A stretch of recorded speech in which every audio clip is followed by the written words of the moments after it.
जो कैंडिडेट है वह बहुत ज़्यादा जो है बड़ा एकदम ऑरा लेकर के नहीं आ रहे हैं, बहुत ज़्यादा मजबूत होकर के नहीं आ रहे हैं। जब मुख्यमंत्री ये कह देते हैं समुद्र चाहिए, अब समुद्र चाहिए, हो सकता है कल कर समुद्र मंथन करके उसमें से अमृत निकाल के ले, तो वो चीज़ें हो सकती। बहुत सारे छात्रों से मुलाकात हो गई, वो कह रही है कि गोपालगंज जिले, सिवानगंज जिले, इस दोनों में यूनिवर्सिटी है ही नहीं है। जानते हो नेता को, चाहे वो किसी भी दल का, इस वक्त जगा दीजिए शुरुआत में और पूछिए कि कौन जीत रहा है, वो कहेगा मैं जीत रहा हूँ, बाकी गारंटी नहीं। जीत सबकी हो रही। फिर एनडीए भी 19 लाख रोजगार का बात कर रही है, राजद भी 10 लाख रोजगार की बात कर रही है। जनता तो ये कह रही है कि हम राजद पे इस बार भरोसा जताते हैं। समझ गया, बदलाव होगा तो ऊपर से नीचे तक बदलाव चाहिए, एक भी रिपीट नहीं। जाता है रोड पे, कभी राजा रहे हैं, कभी अस्तबल में सो रहे हैं। कल रात कहाँ बीती? यही पत्रकार कल आपका जीपीएस गड़बड़ा गया था, राघोपुर की जगह रघुनाथपुर में पहुंच गए थे, अब फिर घोड़ा का अस्तबल में रात बिताए, फिर आपको खोज के हम लोग को लाना पड़ा दूर से। समझ गए ना? बिहार के जो माता पिता हैं उनका एक ही दिमाग में माइंडसेट होता है कि बेटा को सरकारी नौकरी चाहिए, बेटी को सरकारी नौकरी चाहिए, तभी अगर ब्याह होगा। रोजगार पकौड़ा तलने वाला नहीं चाहिए, हमें सरकारी नौकरी चाहिए। तो चलिए हम बात कर रहे थे सिवान की। सिवान में हम राजद को इस क्षेत्र से मजबूती है, इस क्षेत्र में क्यों मजबूती है और हम क्यों चाहते हैं कि राजद यहाँ से जीत रही है और आगे है, क्योंकि बताते हैं आपको। व्यास देव प्रसाद हैं जो बीजेपी के हैं, जिनका टिकट कट चुका है, उनको टिकट नहीं मिला है। क्यों टिकट कटा ये भी बताते हैं, क्योंकि व्यास देव प्रसाद से जनता नाराज है। कहने से नहीं होगा ना, साहब और सर कहने से नहीं होगा, साहब जी हुजूरी कहने से नहीं। जनता क्या कह रही है? जनता तो खूब मजा ले रही है उनकी डांस में। जनता खाली डांस में मजा, उसके काम से मजा लेना चाहिए ना। तब भैया जा करके ये सब अब क्या कीजिएगा, ये सब अब बताने वाली बात है। अब सब रिवील कर देते हैं जनता को, तो गलत बात है नहीं सब रिवील। महागठबंधन से कांग्रेस प्रत्याशी जो ब्रजेश पांडे हैं वो वहाँ से खड़े हैं, तो वो कह रहे हैं बाबू साहब वाला जो उन्होंने वक्तव्य दिया है उसके बाद से कहीं ना कहीं मुझे लगता है बंद भी कर रहे हैं इस पर कि वो 10 लाख रोजगार दे रहे हैं कि चलो नौकरी पे जाओ, तो वो चीज़ें नहीं है। अब आते हैं केसरिया में, पूरा खिचड़ी पक गया है यहाँ पे। आपको बताते हैं कैसे, देखिए खिचड़ी का। हाँ, तो कहीं ना कहीं अब जो वहाँ महागठबंधन के प्रत्याशी हैं बहुत टक मुकाबला है, और कल्याणपुर वाला सीट मतलब रोमांचक कह सकते हैं। जो ऊपर तरीके से जिस तरीके से रणनीति बनाई गई है जातीय समीकरण को ध्यान में रखते हुए, आज दोनों तरफ से देखा जा रहा है। जो है जाति मैटर नहीं करता, लेकिन सच्चाई यही है कि नेता चाहे जितना भी कह लें, जितना भी समीकरण बनाए वो जाति को ध्यान में रखते हुए बनाया गया। बीजेपी को लेकर सॉफ्ट कॉर्नर है, लेकिन नीतीश कुमार के खिलाफ एंटी इनकम्बेंसी है। तो तेजस्वी यादव को लेकर मानना पड़ेगा सर कि उसकी सफलता है कि उन्होंने रोजगार को मुद्दा बना दिया, यही उनकी सफलता है। तो स्वरोजगार के कई अवसर उन सड़कों से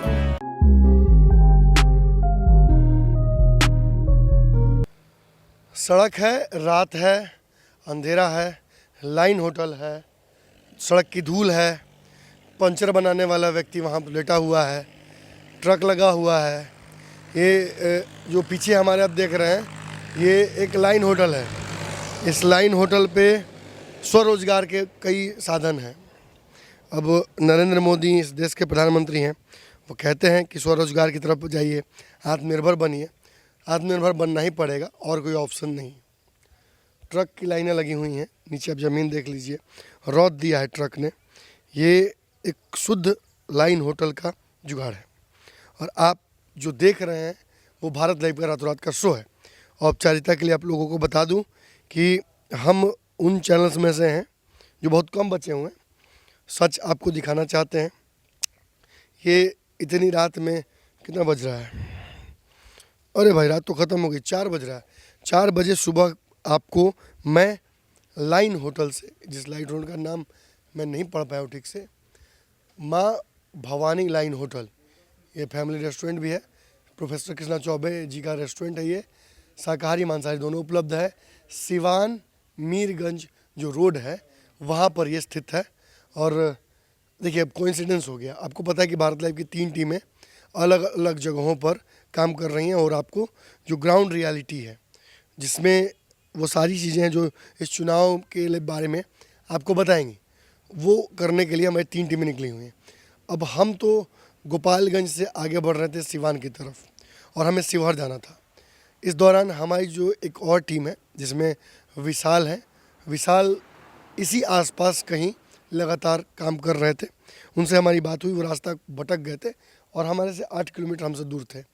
हमने उनको फ़ोन किया और हम उनको अपने साथ ही लेकर शिवहर की तरफ बढ़ेंगे, उन्हें वैशाली छोड़ दिया जाएगा। अब एक और शख्स हैं हिमांशु, जो कि इसी आसपास में मौजूद थे, हमारी तीसरी टीम, वो भी यहीं मौजूद थे। तो हमने कहा कि जब ये भी यहीं हैं तो इनसे भी भेंट कर ही लिया जाए, और इस कॉमन जगह को, इस लाइन होटल को हमने तय किया कि यहीं पे जुटकर हम आपसे बातचीत भी करेंगे और आपको वो बात बताएंगे जिसके तहत ये आपको पता चल जाए कि जो दूसरा चरण आने वाला, जिसकी वोटिंग कल परसों आप कीजिएगा, इसमें क्या बदला है, पहले चरण से दूसरे चरण में आते हुए परिस्थितियाँ कैसे बदली हैं। 71 सीटों पर वोटिंग हो चुकी है, बाकी 90 सीटों से, 90 से कुछ ज़्यादा सीटों के लिए चुनाव होने हैं सेकंड चरण में। जिन सीटों पर चुनाव होने हैं उन पर हम घूम चुके हैं। हमारे पास वो सारी चीज़ें हैं जो ये साबित कर सकती हैं कि सरकार किसकी बनेगी, कौन जीत रहा है, कौन हार रहा है, किस जगह से किसकी दावेदारी है। 3 अलग अलग ज़िलों के हमारे पास डेटा हैं, 3 अलग टीमें हैं हमारी, गोपालगंज, सिवान और पूर्वी चंपारण। इन 3 जगहों से हमने डेटा कलेक्ट कर लिया है।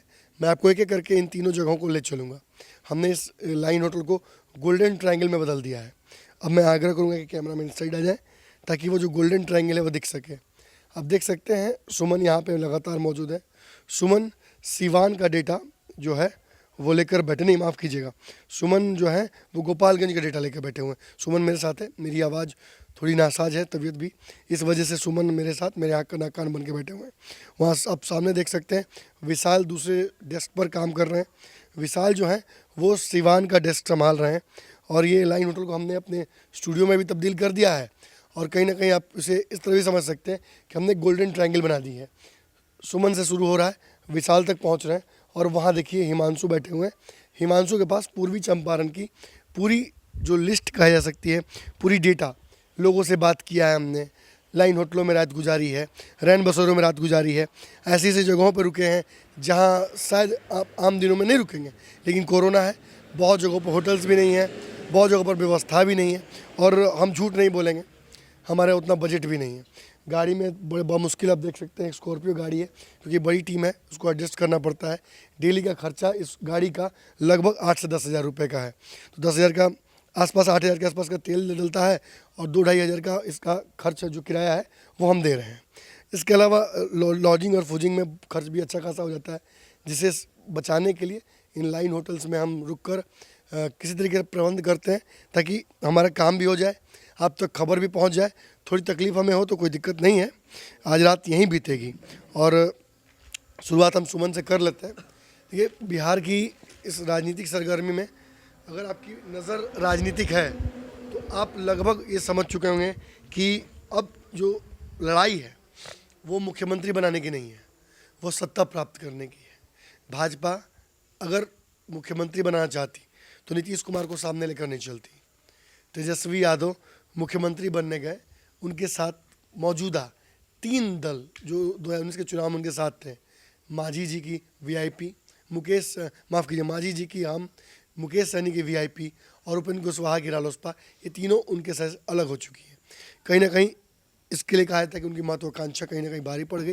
तेजस्वी यादव मुख्यमंत्री बनने की सोच रहे थे, इसलिए ऐसा हुआ। हालांकि मौजूदा गठबंधन भी उनका बड़ा मजबूत है सीपीआई के साथ। जिस तरीके से वो गठबंधन बनाया है, कांग्रेस कहीं ना कहीं कमजोर रही उसमें दिख रही है हमें। शुरुआत करते हैं सुमन से। सुमन, गोपालगंज का डेस्क आप संभाल रहे हैं, ये पूरा जो क्षेत्र है आपने बना लिया इसे गोपालगंज, और गोपालगंज में जो कुल 6 सीटें हैं, जी बिल्कुल 6 सीटों पर चुनाव होगा, क्या समीकरण है? हालांकि मैं आपके साथ मौजूद था, लेकिन औपचारिकता के लिए एक बार पूछना जरूरी है ताकि दर्शकों को वो बात पता चल जाए, क्योंकि मैं तो बहुत जगह रिपोर्टिंग नहीं कर रहा था, मेरी आवाज़ बैठी हुई थी इसलिए आप कर रहे थे। तो अब बताया जाए दर्शकों को कि बिना रुके हुए कि आखिर गोपालगंज का रिजल्ट क्या है। कल परसों जब ये वोटिंग यहाँ होगी, उस दिन किस तरफ रुझान आपको लगता होगा? देखिए, सबसे पहली बात जो हम आपको एक बात के लिए धन्यवाद करना चाहेंगे जी, मतलब हम ऑन कैमरा भी धन्यवाद कर देना चाहते हैं और ये ऑफ कैमरा वाली भी बात है कि इसलिए कि क्योंकि आप जो लगातार एक बात जो कहते थे कि हाइपर लोकल लेवल पर जो इनकमेंसी की जो बात कहते थे वो अब देखने को मिल रही है। इस दौरान जो है, इस पूरे यात्रा के दौरान हम लगातार ये सारी चीज़ों को देख रहे हैं। अलग अलग गोपालगंज जिले की जो है अलग अलग विधानसभा क्षेत्रों में हम लगातार दौरा कर रहे थे। इस दौरान जो ये सारी बातें हमें देखने को मिली, किसी भी दल के विधायक हो, जो वर्तमान विधायक हैं उनके खिलाफ जो है माहौल देखा गया है, ठीक है। लेकिन कहीं कहीं ये बातें आप एक्सेप्शन अपवाद के रूप में ले सकते हैं, नहीं है। और वजह इसके लिए ये रही है क्योंकि उसकी अपोजिट जो कैंडिडेट है वो बहुत ज़्यादा जो है बड़ा एकदम ऑरा लेकर के नहीं आ रहे हैं, बहुत ज़्यादा मजबूत होकर के नहीं आ रहे हैं। मतलब जो हमने बातें की थी कोरोना, कुछ हद तक रोजगार का मुद्दा, जी क्योंकि रोजगार का मुद्दा ये रातों रात बिहार की राजनीति में उपजा दिया गया है। जी रोजगार की जो स्थिति है बिहार में वो कभी बदली नहीं है, जी ना बदलने वाली है इतनी जल्दी। क्योंकि जब मुख्यमंत्री ही कह देते हैं कि समुद्र चाहिए, अब समुद्र चाहिए, हो सकता है कल कल समुद्र मंथन करके उसमें से अमृत निकाल ले, तो वो चीज़ें हो सकती है। लेकिन हाँ, एक बात तो है कि ये जो कोरोना की इनकम्बेंसी है, एंटी इनकम्बेंसी, ये बहुत भारी पड़ रही है। नहीं जी बिल्कुल बिल्कुल, ये कोरोना वाली बात तो बिल्कुल ही भारी पड़ रही है। अक्सर आप देखेंगे कि जैसे बिहार की बात करें तो बिहार में ज़्यादातर लोग जो है बाहर जा कर के रहने वाले हैं, चाहे कोई अपना रोजी रोटी के लिए हो या फिर एजुकेशन के लिए हो, ज़्यादातर लोग बिहार के बाहर ही रुक करते हैं। अब देखिए ना, जैसे गोपालगंज की बात कर रहे हैं हम, गोपालगंज में ही आज वापस घूम रहे थे, बहुत सारे छात्रों से मुलाकात हो गई। वो कह दिए कि गोपालगंज जिले, सिवानगंज जिले, इस दोनों में यूनिवर्सिटी है ही नहीं एक भी। यूनिवर्सिटी कहाँ है तो वो सारण वाला यूनिवर्सिटी यानी कि छपरा का जेपी यूनिवर्सिटी है, इस क्षेत्र में चलता है। तो समझिए ना, अब उच्च शिक्षा के लिए भी उन्हें जो है अलग जगह रुक करना पड़ता है। और यूनिवर्सिटी की क्या स्थिति है कि जो 3 साल में जो होना चाहिए ग्रेजुएशन, जिसकी डिग्री मिल जानी चाहिए हाथ में, 5 साल 6 साल हो जाता है फिर भी उसके हाथ में नहीं लगता है। तो ऐसे में बहुत सारे छात्र वर्ग भी हैं। हाँ बिल्कुल, गुस्सा तो हर तरफ है। जी, ये जो गोपालगंज का इलाका है, जी कई दिग्गज यहाँ पे हैं बिल्कुल, जो अपना जो कहा जाता है भाग्य आजमा रहे जी। हैं। अब इसे और कोई शब्द से कोई नहीं कह सकता। भाग्य आजमा रहे हैं। जी अगर मैं नींद में भी किसी नेता को अभी पकड़ूं, जी या कोई भी, अगर आप अभी अगर किसी दर्शक जानते हो नेता को, हाँ चाहे वो किसी भी दल का हो, हाँ। इस वक्त जगा दीजिए शुरुआत में जी। और पूछिए कि कौन जीत रहा है। वो कहेगा मैं जीत रहा हूँ, बाकी की गारंटी नहीं ना। जीत सबकी हो रही है। जी और सच पूछिए तो सरकार बनती हुई किसी की नहीं दिख रही है। जी स्पष्ट मैंडेट नहीं कहीं दिख रहा है। जी बिल्कुल, अगर हम बात करें प्रिया पुष्पम चौधरी की, नहीं है, वो नई ही रह जाएंगी इस चुनाव में जो स्थिति है। अगर हम बात करें चिराग पासवान की, वीडियो वायरल करके तो उनको डैमेज कर ही दिया कहीं ना कहीं, लेकिन उनकी भी बेचैनी साफ दिख रही है, बहुत प्रभावशाली नहीं दिख रहा है। कुछ सीटों की बात कर दी जाए, चिराग प्रभावी नहीं दिख रहे हैं, उनके कैंडिडेट्स प्रभावी दिख रहे हैं।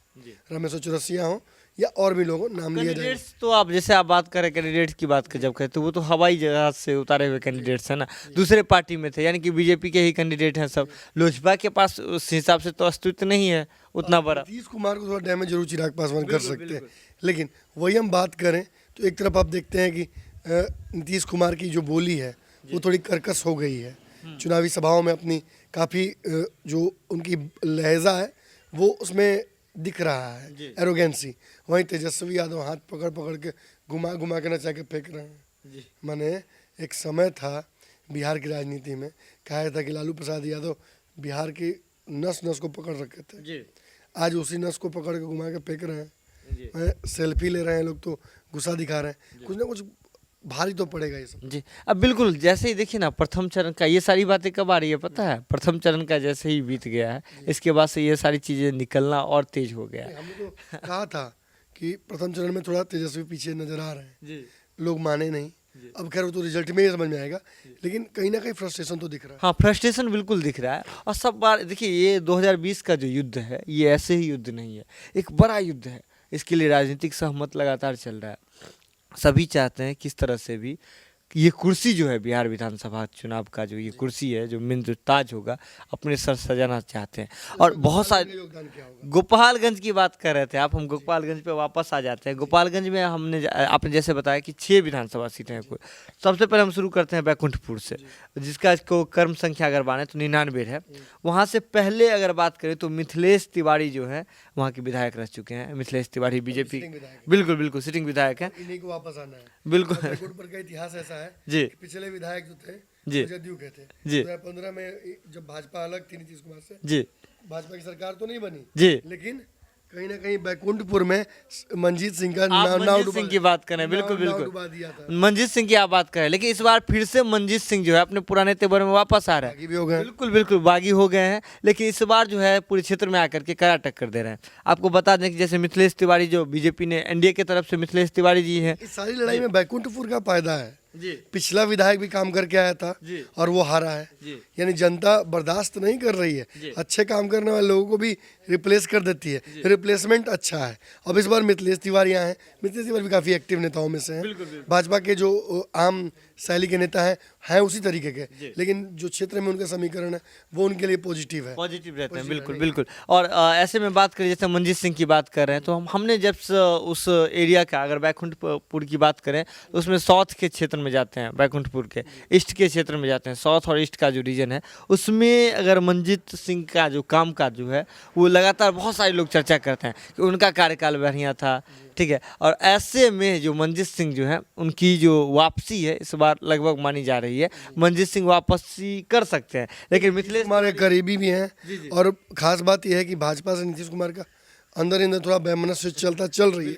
और देखिए पूरे बिहार में चिराग पासवान नीतीश कुमार को काट रहे हैं, यहाँ भाजपा को तेजस्वी नीति से काट रहे हैं। जी, वहाँ नीतीश कुमार जो है भाजपा को काट रहे हैं। लेकिन मिथिलेश तिवारी की बात करें, वो बीजेपी के कैंडिडेट हैं, इस बार सिटिंग विधायक हैं। लेकिन इस बार जो है राजद ने वहाँ से एक मजबूत कैंडिडेट को भी उतार दिया है, प्रेम शंकर प्रसाद हैं, उन्हें उतारा गया है। लेकिन ये समीकरण जो है कहीं ना कहीं मिथिलेश तिवारी वर्सेस मंजीत सिंह वाली जो बात है इसी में लग रही है, क्योंकि लोग जो है जो पुराने जो विकास कार्य हैं उसी को गिनवाने में इंटरेस्ट ले रहे हैं। क्षेत्र का अगर पैटर्न देखें तो पहले मंजीत, हाँ, फिर मिथिलेश, हाँ। अब फिर कहीं ना कहीं नए आदमी को तो मौका नहीं मिल जाएगा। नहीं, नए का कम चांस लग रहा है, क्योंकि क्षेत्र की जो जनता है ये इस बात को ज़्यादा भुनाने में लगी हुई है। जदयू और भाजपा का ट्रेडिशनल वोटर बिल्कुल बिल्कुल सवर्णों बिल्कुल की संख्या अच्छी, सवर्णों की संख्या उस क्षेत्र में अच्छी खासी है। जी, इसका बरौली विधानसभा क्षेत्र की बात करें, 100 नंबर विधानसभा क्षेत्र है, वहाँ से आरजेडी के, आपको बता दें कि पहले विधायक जो रहे, अभी सिटिंग विधायक जो है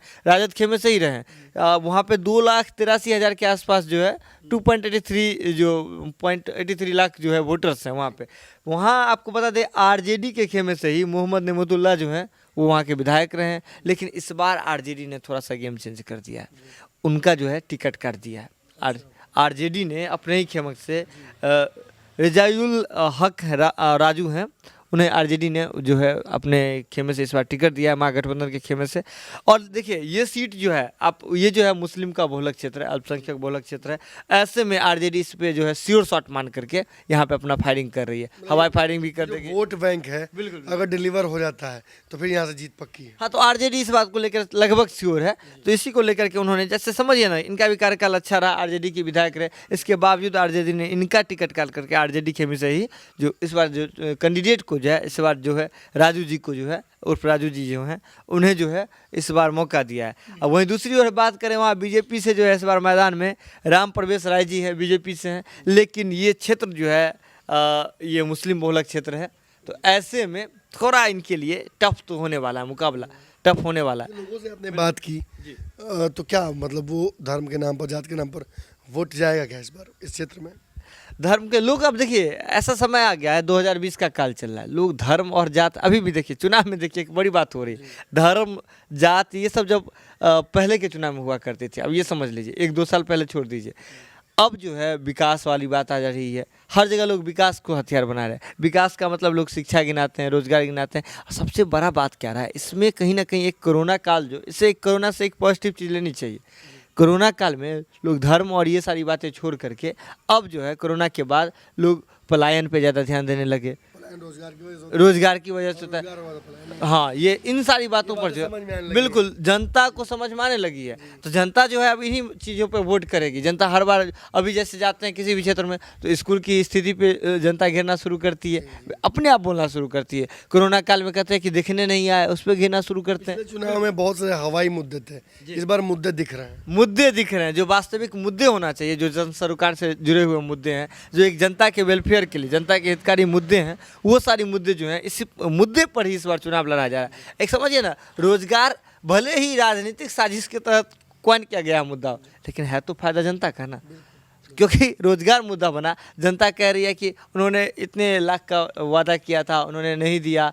अब फिर एनडीए भी 19 लाख रोजगार का बात कर रही है, राजद भी 10 लाख रोजगार की बात कर रही है। जनता तो ये कह रही है कि हम राजद पे इस बार भरोसा जताते हैं, इसलिए जता रहे हैं क्योंकि पिछली बार जो है उन्होंने जो वादा किया तो उन्होंने पूरा नहीं किया, लेकिन राजद इस बार हमें आशा है इस आस पे ही आस का दिया जला करके ये वादा कर रहे हैं ये वोटिंग करने जाएंगे। जी बिल्कुल।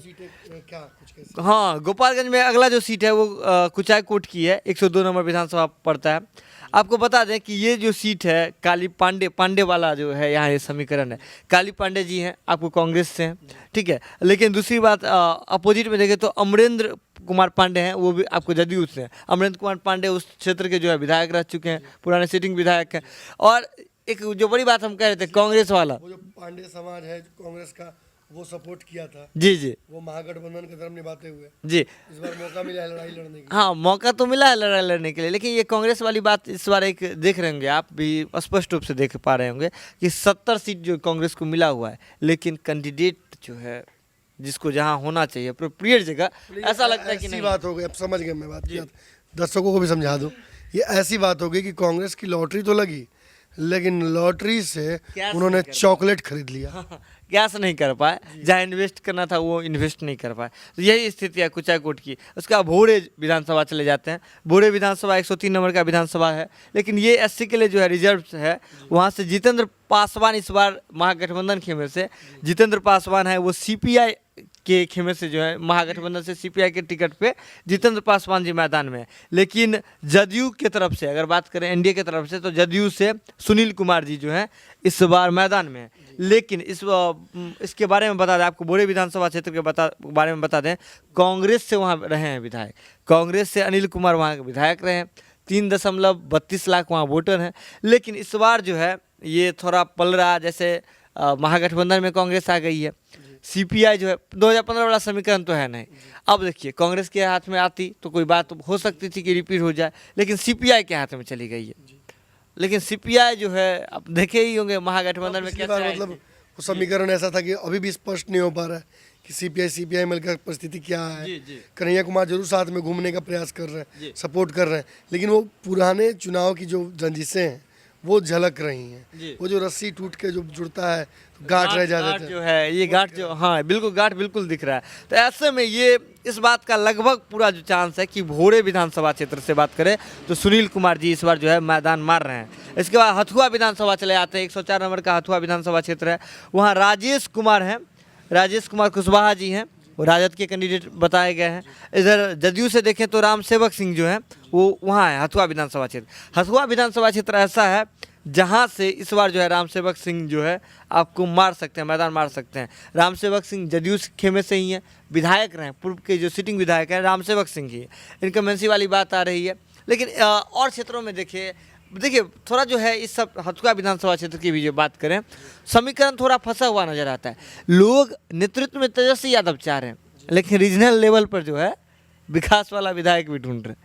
तो ये फंस रहा है। मामला फंस रहा है स्पष्ट। यही जो फंसा हुआ मामला है, जो आखिरी सीट आप गोपालगंज बताने वाले हैं, जी, बिल्कुल, इसमें समझ में आ जाएगा। गोपालगंज बेहद जो है, गोपालगंज जिले का सबसे ज़्यादा हॉट सीट जो है विधानसभा क्षेत्र जो है गोपालगंज ही है।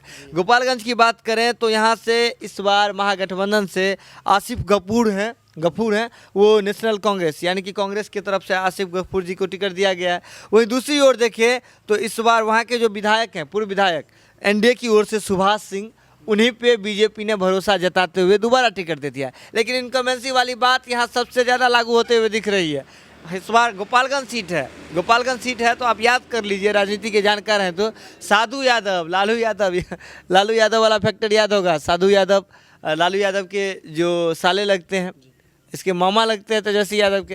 तो इस बार जो है साधु यादव भी मैदान में है, और साधु यादव जो है बसपा के टिकट पर मैदान में है। लेकिन जो क्षेत्र की जनता है, साधु यादव का उन्होंने कार्यकाल कई लोग हेलीकॉप्टर से आ रहे थे, ये नरेंद्र मोदी से मिलने भी गए थे साधु यादव। जी। टिकट नहीं मिला तो हेलीकॉप्टर के बजाय वहाँ से हाथी पकड़ के आ गए। हाथी पकड़ के आ गए। लेकिन इस बार एक बात कहें, हाथी की जो धमक होती है, उन्होंने अपने क्षेत्र में पहले विधायक रहे हैं, इन्होंने विकास कार्य किया हुआ है, और जनता आज भी उनका नाम ले रही है, और इस बार जोर शोर से नाम ले रही है कि साधु यादव तेजस्वी तो हो रहा है जी। लेकिन एक बात स्पष्ट है कि हाइपर लेवल इनकमेंसी जो हम बोल रहे हैं बिल्कुल, वो दिखी है।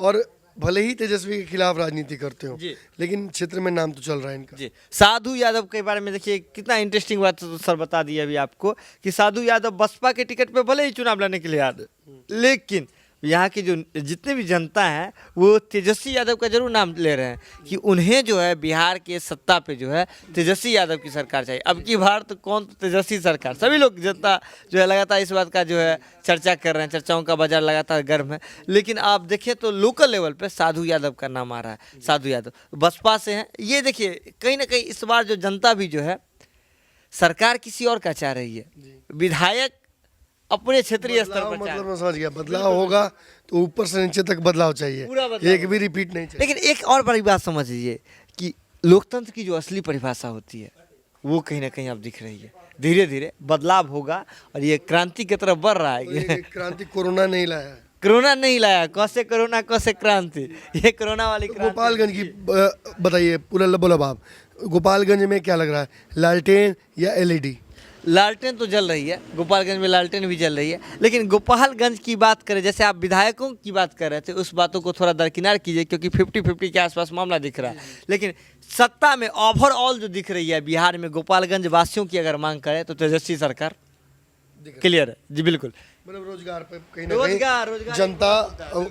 तो देखिए ये जो गोपालगंज है, यहाँ से चलिए अब, ऐसे तो गाड़ी घोड़ा लगता है लेकिन हम आपको पैदल लेके चल सकते हैं क्योंकि हमारा बनाया हुआ है। और यहाँ के जो रॉबिन हुड हैं अब उनके पास चलते हैं। देखिए हमने आपको बताया कि गोपालगंज के बाद एक बहुत महत्वपूर्ण सीट है सिवान। सिवान इसलिए महत्वपूर्ण है क्योंकि अगर आप उठते हैं साधु यादव के गढ़ से उठते हैं और आते हैं इस तरफ, और आप जब शहाबुद्दीन के गढ़ में पहुंचते हैं तो ये दोनों नाम बड़े इंपॉर्टेंट हैं। लालटेन को जलाने वाले इस पूरे क्षेत्र में यही लोग हैं। और बड़ी बात यह भी है कि लालटेन अगर इस बार जलेगी जैसा कि तेजस्वी और अन्य लोग दावा कर रहे हैं तो उसका एक बड़ा सूत्रधार ये क्षेत्र बनेगा। सिवान की बात हम कर रहे हैं। और सिवान की बात करेंगे तो हमारे दिल्ली वाले जो रिपोर्टर हैं विशाल, जो कि इस पूरे कार्य क्षेत्र को, ये जो लाइन होटल का डेस्क है इसको हथिया के बैठे हुए हैं और यहाँ पे ये वर्चुअल सिवान बनाए हुए हैं। विशाल जी जी बिल्कुल, लैपटॉप लेके बैठे हुए हैं। सारा तो काम हमारा ये चार्ज कहाँ कीजिएगा लैपटॉप? यहीं पे बगल लाइट है, लाइन होटल देख ही रहे हैं, देखिए जल रही है, आपके सामने भी जल रही है। तो मतलब पूरा बिहार में घूम रहे हैं, जहाँ तहाँ रोड पे कभी रह जा रहे हैं, कभी अस्तबल में सो रहे हैं।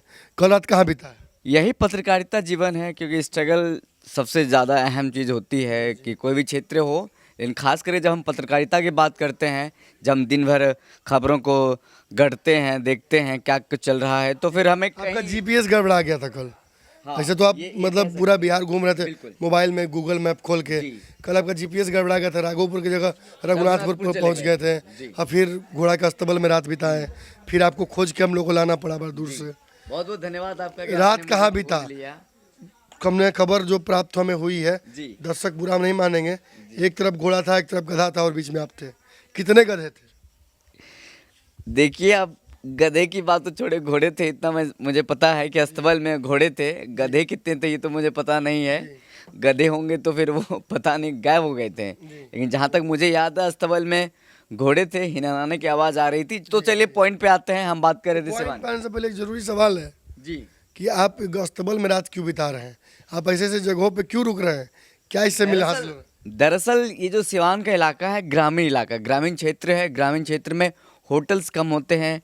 हम दिल्ली शहर में, हरियाणा, गुड़गांव या फिर बात करें पटना में नहीं हैं, हम ग्रामीण इलाकों में हैं, ग्रामीण क्षेत्र में हैं, जहाँ की ग्राउंड रिपोर्ट दे रहे हैं, घर जा रहे हैं, लोगों से बात कर रहे हैं। नल जल योजना जो तमाम योजना है आपके द्वारा पहुँची कि नहीं, आपके पास पहुँचा कि नहीं, जो सरकार दे रहे हैं, तमाम इलाकों में जा कर के हम बिजली दे दी, सड़क दे दी, अब क्या लीजिएगा? अब क्या लीजिएगा? अब रोजगार लेंगे महाराज, रोजगार लेंगे। युवा जो हमसे बात करते हैं, युवा जो हम उनसे बात करते हैं, हताश है, निराश है, परेशान है। 15 सालों में क्या मिला? ये जो लाइन होटल है, ये सड़क है, क्या ये रोजगार नहीं पैदा करता है? देखिए बिहार में एक चीज़ बात को याद रखना होगा आपको और सोच के चलना होगा निश्चित तौर पे कि बिहार में रोजगार कुछ नहीं होता है, सरकारी नौकरी सब कुछ है। समझ गए ना? बिहार के जो माता पिता हैं तो उनका एक ही दिमाग में माइंडसेट होता है कि बेटा को सरकारी नौकरी चाहिए, बेटी को सरकारी नौकरी चाहिए, तभी अगर ब्याह होगा। जो बात आप भी जानते होंगे, आप अच्छे दिनों से 7-8 साल से पत्रकारिता कर रहे हैं इस क्षेत्र में, अच्छा आपने नाम हासिल किया है, तो आपको पता होगा कि बिहार को सरकारी नौकरी मिल जाएगी। नहीं, फिर भी बिहार के लोगों का जो मेंटेलिटी है, मैं वो बता रहा हूँ, लोगों से जो मिल रहा हूँ, बुजुर्ग हैं या फिर जो भी है, उनका कहना है कि हमें रोजगार पकौड़ा तलने वाला नहीं चाहिए, हमें सरकारी नौकरी चाहिए। जो तेजस्वी कह रहे हैं वो हमें चाहिए, उसके तरफ बह रहे हैं अब। तो मतलब इसमें सिवान का योगदान क्या होगा? सिवान की जो सीटें हैं, ये जो 7 सीटें आपने लिख रखी हैं, 7-8 सीटें सब में हैं। घूम लिया है आप। जी बिल्कुल, लगभग हमने सारा कवर कर लिया है। सारा कवर करने के बाद रात के या कहीं सुबह के 4 बज रहे हैं, 4:30 बज रहे हैं, इस समय आपको खबर दे रहा हूँ। भारत लाइव आपको इस समय खबर दे रही है। मुझे लगता है कोई ऐसा चैनल नहीं होगा जो अभी जग करके आपको इस समय खबर दे रही होगी, वो भी इस लाइन होटल से। हर क्षेत्र तो में ये तो हम बधाई के घूम रहे हैं। पात्र है। ना ऐसा कोई चैनल होगा और ना ऐसा कोई रिपोर्टर होगा जो रात अस्तबल में बिता रहा हो। रात अस्तबल में बिता रहा हो, ये तो बातें जी, आपने बताई जनता को। चलिए कोई बात नहीं, पर्सनल बात थी, नहीं बता सकते थे, कोई बात नहीं। चलिए, हमारे पर्सनल और प्रोफेशनल का सब एक जैसा है। जो हम हाँ पर्सनल लाइफ में जीते हो, की पर्सनल। बात करते हैं। चलिए सिवान पे आते। सिवान में अभी कितना सीटें हैं? अभी 5 सीट एनडीए के कोटे में है, जिसमें कि बीजेपी हो या जदयू हो, उनके कोटे में है। लेकिन मैं जो बता रहा हूँ, जो खुलासा करने वाला हूँ, तफसील से सुनिएगा, क्योंकि मैं जो सीटें देने जा रहा हूँ सिवान को, वो महागठबंधन के कोटे में जाएगा। क्योंकि मैं लालटेन जला रहे हैं इधर। लालटेन जलाने के चक्कर में क्या लोग ही हैं, मैं क्या, जनता चाहते हैं कि सिवान में लालटेन जलें। मतलब बदलाव आपको दिख रहा है तगड़ा। बिल्कुल बदलाव दिख रहा है, तगड़ा है कि इनकम्बेंसी भी कहा जाए, वो तगड़ा दिख रहा है इस बार। 8 विधानसभा क्षेत्रों में से 6 मैं दूंगा महागठबंधन को, कांग्रेस हो, माले हो या फिर राजद हो। किस आधार मेरा मजबूत है, क्योंकि आपने भी देखा होगा हम जो हर इलाके में जा रहे हैं, अस्तबल में सो रहे हैं, तो इसका तो कुछ तो निकालेंगे ना, इसका कुछ तो गुड़ निकालेंगे। तो चलिए हम शुरुआत करते हैं शुरुआत से। राजद को हम देंगे सिवान। सिवान से हम बात करेंगे साहबुद्दीन की। साहबुद्दीन का एक गढ़ इलाका है। साहबुद्दीन जो थर थर कांपते थे कुछ दिन पहले, यहाँ पे 15 साल पहले की बात करें तो, लालू के राज में लोग यहाँ कहते थे साहबुद्दीन है और यहाँ पे कोई नहीं है। तो चलिए वो अभी जेल में है, निकलने की बात हो रही है, जब निकलेंगे तब उनके बारे में बात होगी। लेकिन अभी हम बात करें विधानसभा चुनाव की। तो चलिए हम बात कर रहे थे सिवान की। सिवान में हम राजद को इस क्षेत्र से मजबूती है, इस क्षेत्र में क्यों मजबूती है और हम क्यों चाहते हैं कि राजद यहाँ से जीत रही है और आगे है, क्योंकि बताते हैं आपको। अभी जो विधायक है, स्टैंडिंग विधायक हैं, व्यासदेव प्रसाद हैं, जो बीजेपी के हैं, जिनका टिकट कट चुका है, उनको टिकट नहीं मिला है। अभी जिनको मिला है वो नाम है ओम प्रकाश यादव, जो बीजेपी के हैं, इस बार बीजेपी के हैं। क्यों टिकट कटा ये भी बताते हैं, क्योंकि व्यासदेव प्रसाद से जनता नाराज़ है और ये कहीं ना कहीं बीजेपी के आला कमान को पता चल गया था, जिसके कारण उसका टिकट कट चुका है। टिकट कटने के बाद अब बारी आती है राजद। राजद में कौन? अवध बिहारी चौधरी। इनका गढ़ सिवान में अब मजबूत है, क्योंकि राजद का गढ़ इसलिए मजबूत है, इनकम्बेंसी चल रहा है, युवा परेशान है, हताश है। इसमें गेम भी है। ओम प्रकाश यादव को जो टिकट मिला है, जी ये एमपी रहे हैं, एमपी रहे हैं, सिटिंग एमपी थे। जी, लेकिन इनका इस टिकट बार- कट गया पिछले बार और इनकी जगह पर मिला था कविता सिंह को, जो अजय सिंह देखिए हो गया। जो अजय सिंह की पत्नी है। अजय सिंह कौन, जो उपचुनाव में चुनाव लड़े थे और हार गए थे। बिल्कुल। कहा जाता है कि ओम प्रकाश यादव, टुन्ना पांडे, इन लोगों ने जमकर विरोध किया था। विरोध किया। और यहाँ तक कि जब ये हारे थे अजय सिंह, तो अजय सिंह जब हारे थे तो यहाँ के बरहरिया के विधायक जो हैं, जदयू के ही जो हैं, श्याम बहादुर हाथी पर बैठ के नाच रहे थे, नाच रहे थे। मैंने अपने ही पार्टी के खिलाफ, यानी चाहते थे कि अजय सिंह हारे। बिल्कुल। इसके पीछे कारण भी है, सुने कि अजय सिंह सवर्णों के खिलाफ कुछ बयान दे दिए थे, ब्राह्मणों के खिलाफ। लेकिन ओम प्रकाश यादव को एडजस्ट किया गया, मतलब डिमोशन किया गया, डिमोशन किया इनको गया, ये तो हम एमपी से यहाँ लाया गया। मतलब कहीं ना कहीं जब इनको पार्टी ने पिछले चुनाव में जब पीछे के पायदान पर बिठाया था, जी। टिकट काट दिया था, तो लोग खबर आई थी कि बागी हो सकते हैं। लेकिन वो कहा कि माँ के साथ अन्याय नहीं करेंगे, माँ ही प्यार देती है, माँ ही डांटती है। तो कहीं ना कहीं माँ की जगह पे इन्हें मौसी से एडजस्ट किया गया। एडजस्ट किया गया। इन्हें कहीं ना कहीं जो दिया गया है सीट, डिमोशन ही है। अच्छा काम कर रहे होते तो इनको प्रमोशन थोड़ी मिलता। लेकिन हाँ, ये जो परिस्थितियां हैं, अब इसमें अवध बिहारी सिंह से इनकी लड़ाई है। अवध बिहारी सिंह से इनकी लड़ाई कहीं ना कहीं है। साहबुद्दीन के राइट हैंड है। साहबुद्दीन के राइट हैंड हैं। और जो भी हो, लेकिन इस बार इनका पकड़ मजबूत है क्षेत्र में, क्योंकि जिस तरह से व्यासदेव का बात करें तो उन्होंने क्षेत्र में लगभग कुछ काम ही नहीं किया है, जो मैं नहीं, जनता कह रहे हैं। कोरोना काल हो, वो सारे वीडियोस आपके हाँ बिल्कुल अवेलेबल हैं। वो क्षेत्र आप फेसबुक पे या फिर यूट्यूब पे देख सकते हैं, क्या रिपोर्टिंग है, लाइव रिपोर्टिंग है, क्या कुछ हो रहा है। तमाम जगहों से मैं आपको रिपोर्टिंग करके दिखा रहा हूँ, बता रहा हूँ क्या कुछ चल रहा है। यहाँ घर से जाते आपको हैं। लगता है कि मतलब क्या होगा सिवान से? सिवान, मैंने आपको बताया सिवान में महागठबंधन आगे रहेगी। 8 में से 6 सीटें मैं दे रहा हूँ। अब देखिए, हाँ आगे बढ़ते हैं। दरौली में महागठबंधन को सीटें जाएगी, सीपीआई को सीटें मिलेगी। यहाँ से अभी के जो स्टैंडिंग विधायक हैं सत्यदेव राम हैं, सीपीआई एमएल है, मिला किनको है, सीपीआई से उनको मिला है अभी भी। और एक और हैं बीजेपी की तरफ से, उनका नाम है रामायण मांझी। बीजेपी से पिछले बार हारे थे, इस बार फिर उनको चुनाव में उतारा गया है। देखिए अब क्या होता है, क्योंकि इस बार देखिए सीपीआई का मजबूत है गढ़ यहाँ पे, और इनके बारे में मजबूत है। साहबुद्दीन अगर सामने खड़े नहीं होते तो सीबीआई का यहाँ अच्छा खासा पहुंच रहता है। हाँ बिल्कुल यही बात है, यही सब कारण है कि और कहा जा रहा है कि जो अभी विधायक स्टैंडिंग विधायक है सीपीआई के सत्यदेव राम जी, उन्होंने कोरोना काल में काम किया है, जनता के बीच उनका मिलना जुलना लगातार बना है, जिसके कारण कहा जा रहा है कि सीपीआई के वहाँ के जो सत्यदेव राम है विधायक अभी हैं, उनका जितना तय माना जा रहा है लगभग जो कह रहे हैं। चलिए आगे बढ़ते हैं जीरादेई की तरफ। जीरादेई में महागठबंधन भाकपा माले आगे रहेगा, जो मैं बता रहा हूँ वो हकीकत होने जा रहा है। सीपीआई को फायदा हो रहा है तेजस्वी यादव का, लालटेन का, लालू का, साहबुद्दीन का, या सीपीआई अपने दम पर आप कह रहे हैं आगे? नहीं देखिए, सीपीआई अपने दम पे आगे बढ़े ये मैं नहीं कहूँगा। मैं ये कहूँगा कि महागठबंधन जिसमें जो कांग्रेस का है, इसमें राजद का है और इनकम्बेंसी तीनों मिल रहा है इसके साथ। तीनों इसीलिए मिल रहा देख है रहे हैं कि कांग्रेस ने सीट देने में जो कंफ्यूजन क्रिएट किया है, इधर का उधर कर दिया है। लोग तो ये भी आरोप लगा रहे हैं कि कांग्रेस जानकर तेजस्वी यादव को रोकना चाहती है। तो इन सारी परिस्थितियों में कहीं ना कहीं सीपीआई को फायदा होता दिख रहा है। बिल्कुल साफ तौर पे सीपीआई को फायदा होता दिख रहा है, क्योंकि जो जहाँ उनका मजबूत गढ़ था उनको वहाँ पे टिकट दिया गया है, मिला कैडर है। तो है ही, एमवाई साथ में आ जा रहा है। बस वही बात है। और जो 10 लाख नौकरी की बात है, रोजगार की बात है, तमाम बातें हैं, इनकम्बेंसी बन रही है, जिसको लेकर के कहा जा रहा है कि जीरादेई में भाकपा माले आगे रहेंगे। अभी जो है रमेश कुशवाहा जेडीयू के हैं। जेडीयू से आपको पता है जेडीयू के बारे में क्या हाल है क्या नहीं है। नीतीश कुमार के बारे में तमाम लोगों से हमने पूछा। जल्दी मैं बता रहा हूँ क्योंकि 8 सीटें हैं, 8 सीटों के बारे में बताना है तफसील से। सुबह होने वाले हैं लगभग, हमने अभी तक नींद की एक पलके नहीं झपकाई है, क्योंकि हमने आपको बताया है कि बिना सोए जागे। ऐसा मत लीजिए, आज आपको अस्तबल में नहीं सोने देंगे। आज आपका व्यवस्था करेंगे, यही रोड पे भी कुछ लाएंगे, चौकी बिछवा रहे हैं। मतलब लाइन होटल में व्यवस्था कीजिएगा। सुमन बाबू चौकी बिछाइए। चलिए सर ने कह दिया है, हमारे भैया ने कह दिया है, हमारे संपादक महोदय ने कह दिया, तो हमें निश्चित तौर पर विश्वास हो गया है कि आज हमें लाइन होटल में सोना पड़ेगा। आज गधा के साथ में, घोड़ा के साथ में, आज हमें आदमी के साथ सोना पड़ेगा। तो चलिए आगे बढ़ते हैं। रमेश कुशवाहा जी हैं जेडीयू के, उन्होंने कोई काम नहीं किया क्षेत्र में, जनता हताश है, परेशान है, जनता से मिलना उसका नहीं, तमाम बातें हैं और मैंने वीडियो में भी बनाया है। और अभी मिला किनको है, कमला कुशवाहा को मिला है जेडीयू से। जेडीयू ने इस बार भरोसा रमेश कुशवाहा पे नहीं किया है, और उनको पता चल गया था कि अंदर खाने की क्या खबर आ रही है, नाराज़ हैं लोग, तो इस बार नहीं जीतते, इसीलिए कमला कुशवाहा को जेडीयू से टिकट मिला है।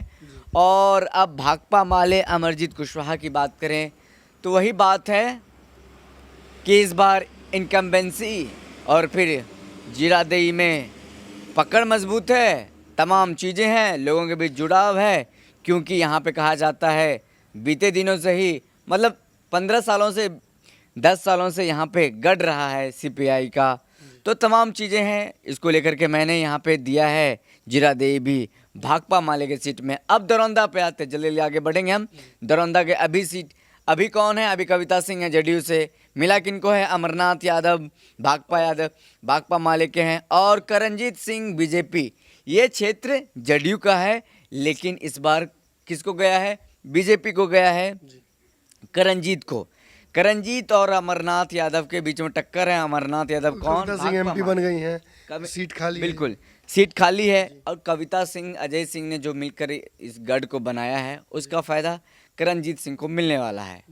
क्यों, इसीलिए मैंने बीजेपी को दिया है, क्योंकि करणजीत सिंह पिछले बार भी चुनाव लड़े थे, हालांकि वो हार गए थे, इस बार फिर उनको मौका मिला है।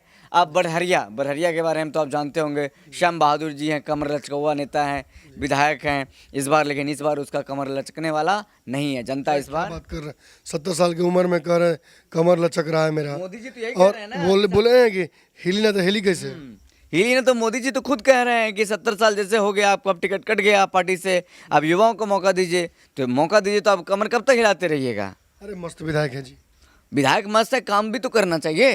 काम करते नहीं हैं, काम करते सुबह से रात तक काम ही करते हैं, काम करते तो जनता जनता के बीच बोलती रहते हैं, मालिक के बीच रहते हैं। वो कमर नीतीश को- लचकाने से नहीं होगा ना, साहब और सर कहने से नहीं होगा, साहब जीर हुजूरी करने से नहीं। जनता क्या कह रही है, जनता तो खूब मजा ले रही है उनके डांस में। जनता खाली डांस में मजा, उसके काम से मजा लेना चाहिए ना। जनता डांस से मजा लेने को मजा ले लेते। चलिए बात करते हैं वहाँ की अहम बातें हैं जिन्होंने कहा कि विकास नहीं हुआ है, रोड ठीक से नहीं बना है, वही तमाम बातें हैं जो घिसी पिटी में क्या बताऊंगा कि नल में बिजली नहीं है, बिजली आई तो बल्ब जल नहीं रहा है, तमाम बातें हैं। अब एक ही बात को बार दोहराऊंगा तो आप ही बोलेंगे कि हमें खबर ये भी मिली है कि बरहरिया आप जब गए थे तो आप रिसर्च कर रहे थे उनके बारे में, तो उनके बारे में डेटा कम मिला, अब वीडियो ज़्यादा मिला डांस उनका।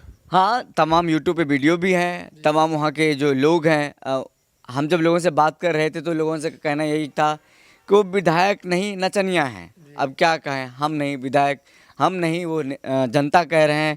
अब सुने कि आप भी गए वीडियो इंटरव्यू लेने के लिए तो कमर हिला के दिखा दिया। वो कमर हिला करके तो सबको दिखाते हैं, कोई भी जाता है एक बार बोलिएगा कमर हिलाने के लिए, कमर पे हाथ रखेंगे, घुमा फिरा देंगे। अब तो भैया आप मेरे कमर पे नहीं, हमारे कमर पे भैया हाथ थोड़े फिर सकते हैं, हम तो पत्रकार हैं। चलिए बार बार आपका याद दिलाते हैं कि अस्तबल में सोते हैं, वो याद रहना चाहिए, याद रहना चाहिए ना कि हमारी गलती ना हो। चले कि आप दोबारा फिर बह के कहीं और ना चले जाएं। कहने का मतलब आपको यही है। जीपीएस ट्रैकर मेरा सही रहे, थोड़ी देर आप और नहीं मिलते हैं तो लॉस्ट एंड फाउंड हो जाता आपका। मतलब आप सना लिखवा देते कि हमारा एक पत्रकार गायब हो गया है। लोकेशन देख रहे हैं जनता क्या क्या हो रहा है हमारे साथ। चलिए तो आपने तो चलिए बोला बता। हाँ, यहाँ से अब हैं बच्चा पांडे से सीधा टक्कर उनका है, श्याम बहादुर जी का। बच्चा पांडे का यहाँ पे पकड़ ज़्यादा है क्योंकि आपने बताया जिस तरह से कि अभी वो राजद से लड़ रहे हैं। पिछले बार बीते दिनों उन्होंने एलजेपी में थे और इस बार वो राजद से लड़ रहे हैं। और राजद में जो 10 लाख युवाओं का जो रोजगार देने की बात है, टूना पांडे के भाई हैं, टूना पांडे के भाई हैं, बहुत मामला टक्कर वाला है। इस बार श्याम बहादुर जो टूना टिकट पांडे लालू जी से मिल के आए हैं, भाजपा के एमएलसी हैं। और ये सीट जदयू को गया है, फिर से उनको ये रिश्ता क्या कहलाता है भाजपा और एलजेपी और आरजेडी वाला? ये बीजेपी और आरजेडी वाला कि बीजेपी एलजेपी वाला? पहले तो आरजेडी वाला समझा दीजिए क्योंकि यहाँ आरजेडी वाला अटका हुआ ये आरजेडी वाला मामला तो 10 नंबर के बाद पता चलेगा, लेकिन एलजेपी और जेडीयू वाला तो और बीजेपी वाला तो आपको पता चल ही गया है ना। 2 सीट और है, गोरिया कोठी और महाराजगंज। हाँ, गोरिया कोटी महाराजगंज पे आते हैं। गोरिया कोटी महाराजगंज, क्योंकि डाटा हमने सब तैयार कर लिया है। गोरिया कोटी बीजेपी के चांस है, बीजेपी के चांस है क्योंकि इसमें बता रहे हैं आपको क्या है। अभी सत्यदेव प्रसाद सिंह हैं आरजेडी के, उनसे लोग नाराज़ हैं। लोगों का कहना है जो स्टैंडिंग विधायक हैं सत्यदेव जी, उन्होंने क्षेत्र में काम नहीं किया है, जनता से मिलना जुड़ना नहीं है, लोगों से जुड़ाव नहीं है, सिर्फ भोज भात खाने जाते हैं उसके बाद नज़र नहीं आते हैं। ऐसे तो नेताओं का काम नहीं चलता है। बस 5 साल में एक बार वोट मांगने के लिए नज़र आइएगा, फिर गायब हो जाएगा तो फिर आपको भी जनता गायब कर देगी 1 साल 5 साल के बाद। और टिकट मिला है वहाँ से नूतन देवी को, मतलब राजद को भी पसंद नहीं आया, मतलब नाराज़ हैं इनको इस बार टिकट। यहाँ से पप्पू यादव की पार्टी के भी उनके नंबर 2 चुनाव लड़ रहे हैं, प्रेमचंद सिंह भी यहाँ से चुनाव लड़ रहे हैं। प्रेमचंद जी चुनाव लड़ रहे हैं, लेकिन जो हमने जो डाटा निकाला है टक्कर का निकाला है। जो बीच के हैं उनको हमने साइड किया, उसको हमने कोई खास चर्चा नहीं, कोई खास चर्चा इसमें नहीं है क्योंकि उसमें ज़्यादा का अंतर नहीं, जीत का और हार का ज़्यादा अंतर नहीं होने वाला। टक्कर किसमें है इसका हमने एनालिसिस किया है, डाटा निकाला है, उसको मैंने। और सीट अपने देवेश कांत जी बीजेपी हैं, बीजेपी के हैं, यहाँ पे उनका पकड़ ज़्यादा है। और लोग यहाँ पे एक वोट कैडर है राजपूत का और सवर्ण का, जिसको लेकर के देवेश कांत जी यहाँ पे जीतते नज़र आ रहे हैं। गोरिया कोटी बीजेपी को जाएगा। तो चलिए महाराजगंज की बात करते हैं। महाराजगंज कांग्रेस को जा रहा है। अभी हैं हेमनारायण शाह जो जदयू के विधायक हैं, उन्होंने क्षेत्र में कोई काम नहीं किया, उससे लोग नाराज़ हैं। और इस बार भी उन्हीं को टिकट मिला है जदयू से। फिर भी वो लगता है गोताखोर ऊपर नहीं नीचे ही जाएगा उनका नाव, क्योंकि जिस तरह से जनता बता रहे थे हेमनारायण शाह जी रोड तो करवा दिए लेकिन रोड बना नहीं उस पर। और विजय शंकर दुबे हैं कांग्रेस से, उनका पकड़ ज़्यादा है, क्षेत्र में घूम रहे हैं, प्रचार कर रहे हैं। कोरोना काल में भी उन्होंने जनता का के साथ रहे, जनता का काम किया, तो इस बार उनको टिकट मिलने जा रहा है, मतलब मिला है, जीतेंगे वो कांग्रेस से। महाराजगंज लास्ट है एंड फाइनल है, उसके बाद आगे विधानसभा गोपालगंज से। गोपालगंज जाइएगा आप लोग। चलिए अब रघुनाथ ये मतलब सिवान का फाइनल बताइए। लबोलवा सिवान से क्या लगा है? सीट है, बता देते हैं, उसके बाद क्या लबोली अब क्या है अंत में आपको बताते हैं। रघुनाथपुर है, राजद के कोटे में जा रहा है ये। अभी हरिशंकर यादव हैं आरजेडी के, महागठबंधन के, और मिला है हरिशंकर यादव को ही। हरिशंकर यादव के बारे में कहा जाता है उनका क्षेत्र में पकड़ है, जनता के बीच प्यार बना है, इसीलिए फिर से लोग उसको वोट देंगे। लोग चाहते हैं कि फिर से वो आएँ। तो और राजेश्वर चौहान है जेडीयू के, जो पहली बार चुनाव लड़ रहे हैं, जिनका पॉलिटिकल कैरियर कहा जाए तो शुरुआत हो रहा है अभी, इसलिए लोग उनको ज़्यादा जानते नहीं हैं। तो कहें तो इस बार राजद ही जीतेगा। मतलब ये जो आप कागज बना के लाए हैं, ऐसे तो नहीं कहीं बैठ के अस्तबल में छाप दिए महाराज दिन भर मेहनत हाँ, आप बैठ के अस्तबल में टाइम पास किए और फिर बना लिए, लोगों से मिले ही नहीं, कैसे मान लें? थोड़ी होता है, दिन भर हमारा वीडियो है, वीडियो जनता देख रही है, जनता देखती है हमारा वीडियो है। मोटो में बैठते हैं, टोटो में बैठते हैं, पीछे लटकते हैं, तब भैया जा करके ये सब पैसा बचाते हैं। अब क्या कीजिएगा, ये सब अब बताने वाली बात है। अब सब रिवील कर देते हैं जनता को, तो गलत बात है नहीं सब करना पड़ता है, रिवील पत्रकारों के ऊपर तो कोई एजेंसी होना चाहिए। चलिए आगे बढ़ते हैं, छोड़िए इनको, इस सिवान में इनको छोड़ देंगे, भुलाइल रहेंगे इतने दूर में। चलिए कैमरामैन जी जागिए जागिए, आइए, अभी बहुत काम है। एक होता क्या है ना कि जब काम करने चलिए तो 100 गो पैवन लगता है। पैवन समझते हैं? कभी कपड़ा फटा है? नहीं फटा है, रईस आदमी है आप। हम लोग गरीब लोग का फटता है, पॉइंट फट चुका है, दिखाएंगे नहीं कहाँ फटा हुआ है, इसमें पेवन लगेगा। अब पेवन लगाने के चलते होता क्या है कि काम बनने की वजह बिगड़ जाता है। अगर पॉइंट फटा हुआ तो कोई नहीं चिंता है, पेवन लगा दिया तो चिन्हाया था कि फटल यहीं था। देखिए एक और आदमी आ गए, रफू मास्टर, इनसे चंपारण की बात करेंगे हम। चंपारण का जो मीट होता है ना, बड़ा टेस्टी होता है। अब पूर्वी का कि पश्चिमी का हमको नहीं पता है, क्योंकि हम ढेर मीट खाए नहीं हैं। हम लोग आप लोग चिकन खिला देते हैं और आप लोग मीट के चक्कर में पड़ जाते हैं। खुद हिमांशु बाबू, आप में तो मीटे नहीं है, पूरा कमरे है ऊपर से नीचे तक। ये हमको बताइए कि ये जो चंपारण का आपका दौरा था, पहले तो सुखद था कि नहीं, बताइए। हाँ मज़ा आ रहा है। मज़ा आ रहा है, क्योंकि मज़ा आते आते 5 बज गया है। हम्म। और देखिए हम बता दें, कैमरे के उस साइड हमारे एक सहयोगी थोड़ी देर पहले विशाल यादव जी से हम बात कर रहे थे। तो विशाल जी, एक खास बात आपके लिए ये है कि आज रात का सोने का आपको चिंता नहीं करना है। पता क्यों? क्योंकि 5 बज गया है, अब तो आपको काम पे निकलना है। जाइए, बुलाइए और रास्ता खोजिए। चलिए हिमांशु जी से बात करते हैं। गोल्डन ट्रायंगल हमने पूरा कर लिया। हम शुरू किए थे गोपालगंज से, सिवान पहुँचे, चंपारण आ गए। आपसे मुलाकात यहाँ हो गई, आप गुजर रहे थे यहाँ सामने से, हमने देख लिया एक दूसरे को और हमने हाथ देकर रोक लिया आपको। आपका भी टाइम खराब किया, रात का नींद भी उड़ गया। नहीं मज़ा आया, काफ़ी कुछ सीखने को मिला। तीनों अलग अलग क्षेत्र में थे तो डिस्कशन करने का मौका मिला। हाँ, भोजन तो बड़ा शानदार और स्वादिष्ट था। सादा था लेकिन बहुत स्वादिष्ट था।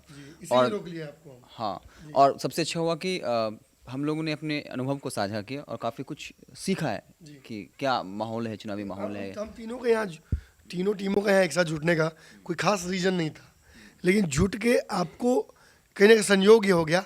और अब आपको ये आसानी से समझ में आ जाएगा कि जो 3 तारीख को वोटिंग होने वाला है, फेज़ 2, ये कैसे बदलाव कर देगा। प्रथम चरण में आपको जो लोगों ने बताया है कि तेजस्वी यादव भारी पड़ रहे हैं, लेकिन हमारे जो आंकड़े हैं वो बता रहे हैं कि एनडीए कुछ हद तक, खासतौर पे भाजपा वाले जो क्षेत्र हैं, वहाँ कुछ समीकरण फायदे में जा रहा है एनडीए के। लेकिन अब गेम चेंज हो सकता है। कैसे चेंज होगा ये बताएंगे अब हिमांशु, क्या देखा आपने? सबसे पहले मैं गोविंदगंज विधानसभा क्षेत्र की बात करूंगा।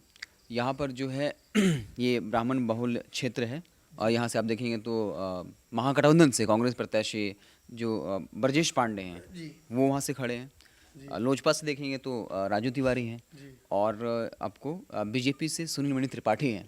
तो देख सकते हैं तीनों तिवारी हैं, पांडे जी हैं, और कांटे की टक्कर है। हमने ये क्षेत्र है पूर्वी चंपारण का, ये शुरू से ही कांग्रेस का प्रभाव क्षेत्र रहा है। कांग्रेस ने जब यहाँ पे अपनी पकड़ ढीली हो गई कहीं ना कहीं कांग्रेस की, तो ये पूरी तरह से भाजपा के पावर शिफ्ट हो गया।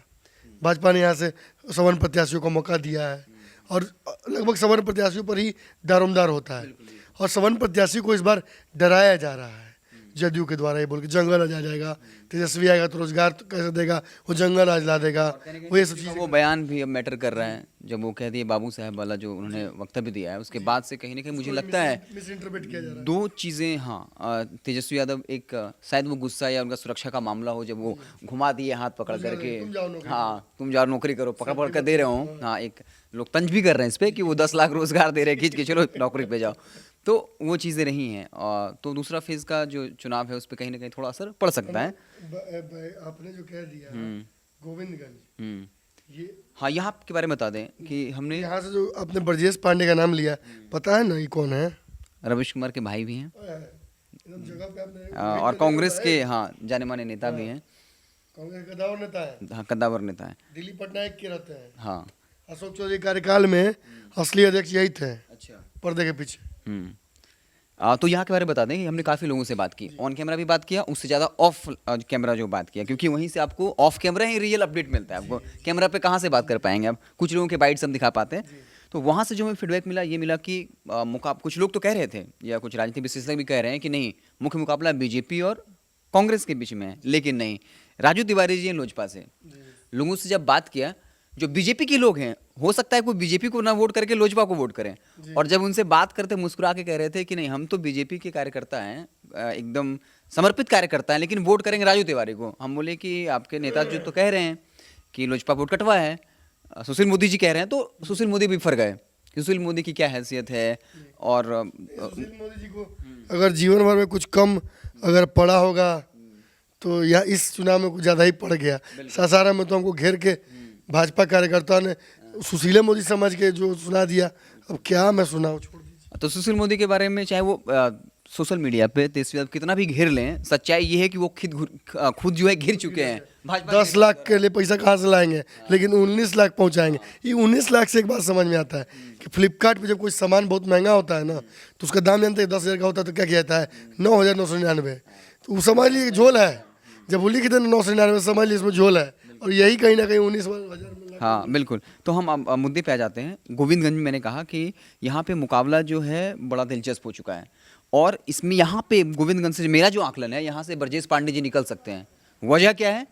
पिछले चुनाव में बड़ा कम मार्जिन से, हाँ, पिछले चुनाव में बड़े, और लोगों से बात की तो उन्होंने कहा कि देखिए, ब्रजेश पांडे पिछली बार जो आए थे तो पहले वहाँ वो रहते नहीं थे, यहाँ से जुड़ाव कम था, और चुनाव में अपने तरफ से जोरदार तरीके से प्रचार नहीं किया। हार के वहीं रह गए थे क्या? हाँ, मतलब खुद से कहीं ना कहीं स्वीकार कर चुके थे, लेकिन जो मार्जिन था वो ज़्यादा 10-11 हज़ार वोट का मार्जिन था। ठीक है, तो कह रहे हैं कि इस बार वो प्रचार कर रहे हैं, जोर शोर से लगे हुए हैं, और जो MY समीकरण है, राजद का वोट बैंक, राजद कार्यकर्ता को मैंने देखा कि वो पूरा लगे हुए थे, समर्थन कर रहे हैं, तो वहाँ से चांस है कि ब्रजेश पांडे जी निकल जाएं, क्योंकि राजू तिवारी, और उसकी वजह इसलिए है कि सुनील मणि त्रिपाठी की अपेक्षा में राजू तिवारी को ज़्यादा वोट मिल सकता है। तो यहाँ भी जो है त्रिकोणीय मुकाबला है। हम चिराग पासवान जिता देंगे कांग्रेस को यहाँ से। हाँ, ये हो सकता है जी। ये हुई गोविंदगंज का मामला। अब आते हैं केसरिया में, पूरा खिचड़ी पक गया यहाँ पे। आपको बताते हैं कैसे, देखिए। स्मेल भी आ रहा खिचड़ी का। हाँ, पूरा बिल्कुल खिचड़ी पक रखा बाबू, खिचड़ी बना रहे हो क्या? ना चूल्हा तो बंद है। हाँ, तो केसरिया से, ठीक है, तो मतलब कह सकते हैं कि जदयू से जो पूर्व विधायक हैं महेश्वर सिंह, उनको इस बार नहीं मिल गया शालिनी मिश्रा जी को, जो CPI से, कहीं उनके पिताजी जो है CPI से जुड़े हुए थे, अब JDU में जुड़ गए। हाँ, तो महेश्वर सिंह रालोसपा में चले गए। अब देखिए क्या होगा कि महेश्वर सिंह के बारे में कहा जाता है कोरोना में उन्होंने काफ़ी काम किया है, तो महेश्वर सिंह का अपना वोट बैंक है। अब वो जाकर रालोसपा में मिले हैं, तो महेश्वर सिंह को JDU पार्टी का NDA का वोट नहीं मिलेगा, लेकिन उनका अपना एक वोट बैंक है, वो लेके चले गए। ठीक है, प्लस उसके ये हो गया। उसके बाद देखिए ये हुआ है कि भाजपा से रामशरण यादव जी जो हैं, वो पिछली बार से भाजपा से आस कर रहे थे, लेकिन ये सीट चला गया JDU को, तो वो जो है चले गए हैं लोजपा से। ठीक है, एक और बाकी। हाँ, एक और बागी। अब डॉक्टर राजेश कुमार, इनके बारे में कहा जा रहा था कि अगर ये होते और इनको महागठबंधन से टिकट मिला होता राजद से, तब जो है ये सीट महागठबंधन के खाते में चला जाता है, क्योंकि डॉक्टर राजेश कुमार के बारे में कहा जाता है कि लोगों में एक छवि है कि काम करने वाले नेता हैं और ज़मीनी नेता हैं। लेकिन उन्होंने क्या किया है, महागठबंधन में राजद जो है उन्होंने संतोष कुशवाहा को टिकट दे दिया है। यहाँ से यही वजह है मुझे लगता है कि ये सीट जो है कहीं ना कहीं राजद के हाथ से बाहर चली जाएगी। हाँ, डॉक्टर राजेश कुमार के बारे में कहा जाता है एक वीडियो वायरल हुआ था जिसमें शायद उन्होंने भगवान भोलेनाथ के बारे में कुछ टिप्पणी कर दी थी, वजह जो भी हो, लेकिन यही वो वजह है। इसका फायदा तो नहीं मिल सकता है। हाँ, इसका फायदा तो नहीं मिल सकता है। तो यहाँ से शालिनी मिश्रा जो है जेडीयू की, वो यहाँ से निकलती है। मतलब नीतीश कुमार ने बहुत सॉलिड फील्डिंग यहाँ लगा दी। सॉलिड फील्डिंग लगा। अब अगर चिराग पासवान अगर 19-20 ना करे तो गेम बन जाएगा। हाँ, गेम बन जाएगा यहाँ से, मेरा ये आकलन है। ठीक है, अब आते हैं कल्याणपुर में। यहाँ देखिए एक बार जेडीयू यहाँ से चुनाव जीत चुकी है, बीजेपी अब दोनों साथ में है। और पिछली बार 2015 में जेडीयू और बीजेपी के बीच मुकाबला था और काफ़ी कम अंतर रहा था। आप समझ सकते हैं, अब दोनों साथ हो गए हैं तो कहीं ना कहीं अब जो वहाँ महागठबंधन के प्रत्याशी हैं बहुत टफ मुकाबला हो जाएगा। और कल्याणपुर वाला सीट मतलब रोमांचक कह सकते हैं, काफी रोमांचक है। काफ़ी रोमांचक है। पहले दुश्मनी थी, अब दोस्ती करनी है, तो अब मिलेंगे तो नजरें तो मिलानी चाहिए ना। बिल्कुल बिल्कुल। उसके बाद आ जाते हैं हरिसिद्धि में। हरिसिद्धि में देखिए ये आरजेडी के खाते में है, ठीक है। और हालांकि सिटिंग विधायक के खिलाफ जो है कहीं ना कहीं एंटी इनकम्बेंसी है, लेकिन हरिसिद्धि के बारे में कुछ कंफर्म नहीं कहा जा सकता। जैसे पहला जो 2 सीट था, हाँ, हमने गोविंदगंज के बारे में और केसरिया के बारे में मोटा मोटी आकलन कर दिया कि यहाँ पे ये होगा, लेकिन यहाँ पे जो है बहुत नज़दीकी मुकाबला होगा। जो भी जीते काफ़ी नज़दीकी मुकाबला होगा। कोई नहीं कह सकता कि पलड़ा किधर झुकेगा, ठीक है। पिपरा के बारे में एक चीज़ है कि यहाँ पर जब लोगों से बात किया तो यहाँ पे शिक्षा, स्वास्थ्य, रोजगार ये मुद्दे काफ़ी हावी हैं और इसलिए इस बार हो सकता है कि पिपरा जो है विधानसभा क्षेत्र वो आरजेडी के खाते में चला है। सवर्णों की बहुलता है लेकिन थोड़ा पिछड़ा हुआ उस जगह। हाँ, तो यहाँ पे ये मुद्दा हावी है, इसलिए ये पिपरा विधानसभा क्षेत्र जो है वो जा सकता है आरजेडी के यानी महागठबंधन के समर्थन में। एक आपको मधुबन के बारे में बता दें, यहाँ से राणा रणधीर सिंह है, बीजेपी कद्दावर नेता है। यहाँ से महागठबंधन के लिए थोड़ा मुश्किल होगा क्योंकि ग्राउंड पे कहीं ना कहीं उनकी एक अच्छी छवि है, वोट बैंक भी उनके फेवर में और वोट बैंक भी है। जाति समीकरण जो भी कहें या जो ऊपर तरीके से जिस तरीके से रणनीति बनाई गई है जातीय समीकरण को ध्यान में रखते हुए, आज दोनों तरफ से देखा जा रहा है। भले ही लोग कह लें कि नहीं अब जो है जाति मैटर नहीं करता, लेकिन सच्चाई यही है कि नेता चाहे जितना भी कह लें, जितना भी समीकरण बनाया वो जाति को ध्यान में रखते हुए बनाया गया, ठीक है। और राणा रणधीर सिंह के बारे में ये है कि ये अच्छे नेता हैं और लोगों में पॉजिटिव फीडबैक है। तो यहाँ से जो है मुझे लगता है कि बीजेपी बाजी मारने जा रही है। हरिसिद्धि के बारे में बता दिया कि यहाँ से आरजेडी के सिटिंग विधायक हैं और काफ़ी टफ मुकाबला रहने वाला है। तो ये हमारा 50-50 का ये हमारा आकलन है। ये जो पूरी जब चंपारण का इलाका है, 2-3 सवाल मेरे और भी हैं। एक तो लब्बो लब्बा बता दीजिए कि यहाँ से लालटेन जल रहा है एलईडी, बराबर का मुकाबला। अच्छा, सवर्णों में एक खासा डर जदयू पैदा कर चुकी है, जंगल राज आ जाएगा। अगर तेजस्वी आ जाते हैं, राजद की वापसी होगी तो जंगल राज हो जाएगा। क्या ये डर दिख रहा है क्या जमीन? देखिए मैंने जब लोगों से बात की ना, तो जो बुजुर्ग हैं, जिन बुजुर्ग इंसान हैं, उनके अंदर कहीं ये चीज़ें हैं। और कहीं ना कहीं मुझे लगता है कि एनडीए का जो सर ये जो प्लान था कि बार बार ये बात दोहराना है, कार्यकर्ताओं को बाकायदा कहा गया आप जाइए और 15 साल बनाम 15 साल, उनका यही लाइन था, थीम। मैंने वीडियोस में आपके देखा, मैंने बहुत ध्यान से देखा आपके वीडियोस में, देखा कि सवर्ण भी कह रहे थे कि तेजस्वी को मिलना चाहिए मौका। सवर्ण ब्राह्मण जाति के लोग कह रहे थे, यूथ कह रहे थे कि नहीं हमको रोजगार चाहिए, भाड़ में गया हमको रोजगार चाहिए, आप डराइए मत हमें, हम जंगल जो हम देख लेंगे, लेकिन हमें रोजगार चाहिए तो चाहिए, बदलाव करना पड़ेगा, नीतीश नहीं चाहिए। और ये भी कहा लोगों ने कि इतने साल तक मोदी जी की रैली में थे, आप पीछे खड़े थे, लोगों ने ये भी कहा कि 15 साल नीतीश कुमार जी को नरेंद्र मोदी ने मुख्यमंत्री बनाया, अब नीतीश कुमार बड़ा दिल दिखाकर नरेंद्र मोदी के किसी व्यक्ति को बना दे मुख्यमंत्री। हाँ बिल्कुल, ये बातें चल रही हैं। और मैं बता दूं कि नीतीश कुमार को लेकर के एंटी इनकम्बेंसी है, इसमें कोई दो राय नहीं है। बहुत कम लोग आपको मिलेंगे, हाँ बीजेपी के लिए सॉफ्ट कॉर्नर है, मैं कहता रहा हूँ बीजेपी को लेकर सॉफ्ट कॉर्नर है, लेकिन नीतीश कुमार के खिलाफ एंटी इनकम्बेंसी है। और ये बीजेपी के इंटरपोल में साबित हो चुकी है, उनकी लोकप्रियता गजब तरीके से घटी है। हाँ, मैं युवाओं की बात कर रहा हूँ, तेजस्वी यादव को मौका दे रहे हैं, वो चाहे सवर्ण हो, वो कह रहे हैं कि ठीक है नीतीश कुमार ने बढ़िया काम किया, सड़क बिजली उन्होंने बिजली दिया है, सड़क बनवाई है, इसमें कोई संदेह नहीं है। कहीं ना कहीं जो 15 साल के राज में थोड़ा था कह सकते हैं गुंडागर्दी, उस पर लगाम लगाया गया है, लेकिन कह रहे हैं कि हम तेजस्वी यादव को उस तरीके से नहीं देख सकते कि लालू यादव का बेटा है तो ये आएंगे तो जो है भ्रष्टाचार आ जाएगा या गुंडाराज आ जाएगा। ये तो कुछ दिन उप मुख्यमंत्री रहे, या अभी तक कौन सा केस उन पर दर्ज है, कौन सा ऐसा पाप कर दिया उन्होंने। तो ये कह रहे हैं कि बाप अगर है तो जरूरी नहीं कि बेटा भी वही काम करे। और एक बड़ा मेरे शख्स से बात हो रही थी, बड़ा शानदार बात कहा। उन्होंने कहा कि देखिए कितना बड़ा दिल है, माफ़ी मांग लिया तेजस्वी यादव ने, इसके लिए बहुत बड़ा दिल होना चाहिए। आजकल तो नेता झूठ बोल देते हैं, स्वीकार नहीं करते हैं। सुशील मोदी कह देते हैं कोरोना का टेस्ट इतना हो रहा है जबकि होता नहीं है, फैक्ट है, तो वो माफ़ी भी नहीं मांगते हैं। और बेशर्मी से फिर एक अगला झूठ, जैसे रोजगार के मामले में कह दिया कि पैसा ही नहीं है। जब तेजस्वी यादव ने दिखा दिया कि भाई कैसे कैसे इतना % जो है पैसा बैक होता है, हम उसको बांट देंगे, फिर कह रहे हैं कि नहीं हम जो है 19 लाख रोजगार देंगे जिसमें इतना लाख सरकारी पद भरे जाएंगे। तो वो कह रहे थे कि तेजस्वी यादव के पास एक बड़ा दिल है कि माफी तो मांग लिया ना, दुश्मन का ही सामान खरीद के उसी को पैकेज नया करके बेच दो। हाँ, तो तेजस्वी यादव को लेके मानना पड़ेगा सर कि उसकी सफलता है कि उन्होंने रोजगार को मुद्दा बना दिया, यही उनकी सफलता है। सबसे बड़ी बात यही है कि रोजगार को उन्होंने मुद्दा बना दिया। क्योंकि आप देखेंगे बार बार नीतीश कुमार सड़क, बिजली, नल जल, लेकिन उन्होंने क्या किया, मजबूर कर दिया एनडीए के नेताओं को, प्रधानमंत्री को मजबूर कर दिया, नीतीश कुमार को मजबूर कर दिया, सुशील मोदी को मजबूर कर दिया कि आप रोजगार पे बात करिए। यही उनकी सफलता है मुझे लगता है। देखिए, गोपालगंज से होते हुए हम सिवान गए, सिवान होते हुए हम पूर्वी चंपारण गए। हमने लगभग वो उन सारे इलाकों को छू दिया। द्वितीय चरण में 3 तारीख को जब आप वोटिंग करने जाएंगे तो बड़ा ही महत्वपूर्ण हो जाता है इन आंकड़ों को समझ लेना, ये जानकारी जान लेना, क्योंकि इसी जानकारी के आधार पर आप वोटिंग करते हैं। अब बहुत सारे चैनलों को आप देखते हैं, लेकिन हम जब सुबह 5 बजे उठकर आपको बता रहे हैं तो अब समझ लिए कुछ लाग लपेट तो नहीं ही होगा। बिना लाग लपेट की खबरों के लिए भारत लाइव पर आप लगातार बने रह सकते हैं। हमारे चैनल को सब्सक्राइब कीजिएगा तो खबरें ऐसी मिल जाएंगी।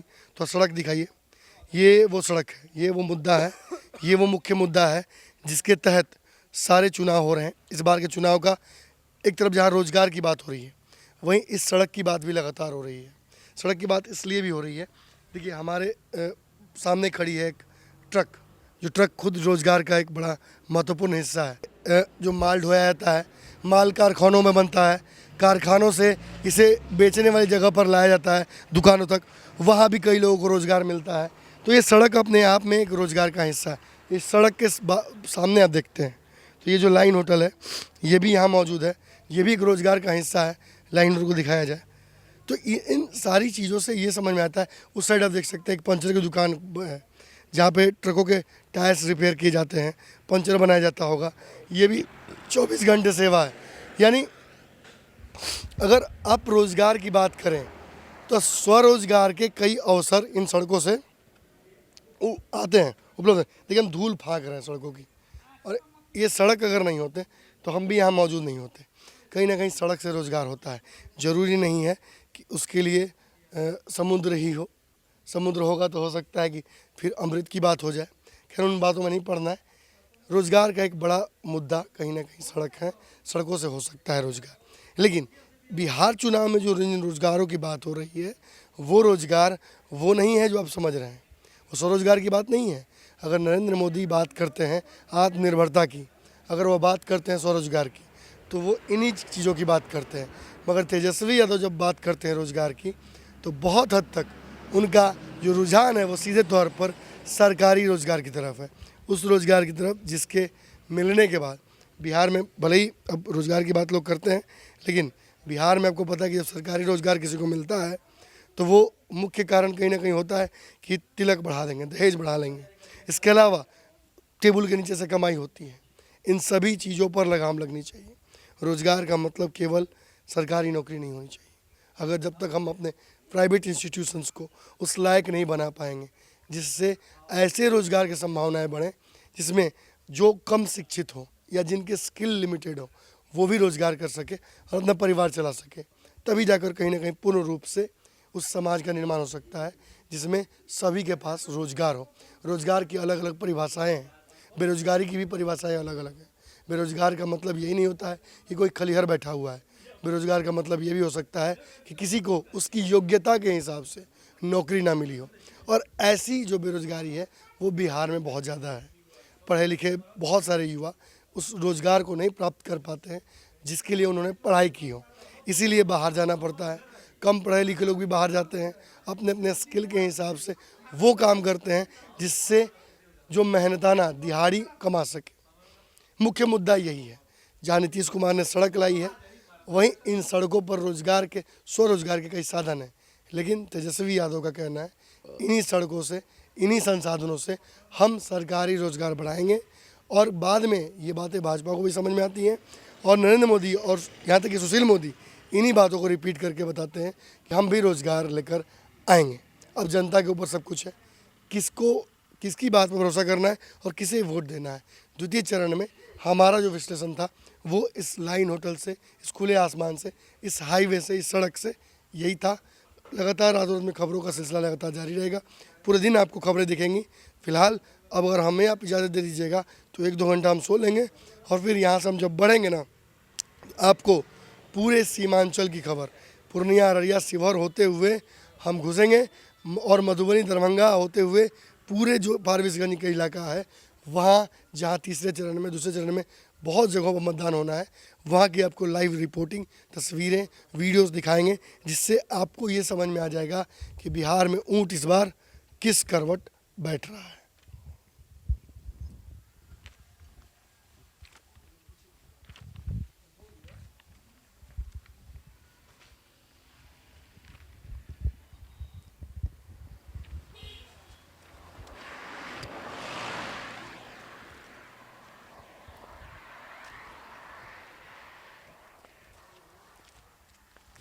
बढ़ाएं अपना कदम सक्सेस की ओर शिखर करियर इंस्टीट्यूट के साथ। शिखर करियर इंस्टीट्यूट पूर्वी भारत में एकमात्र कोचिंग संस्थान जो एक्सक्लूसिवली है मेडिकल एंट्रेंस एग्जाम के लिए।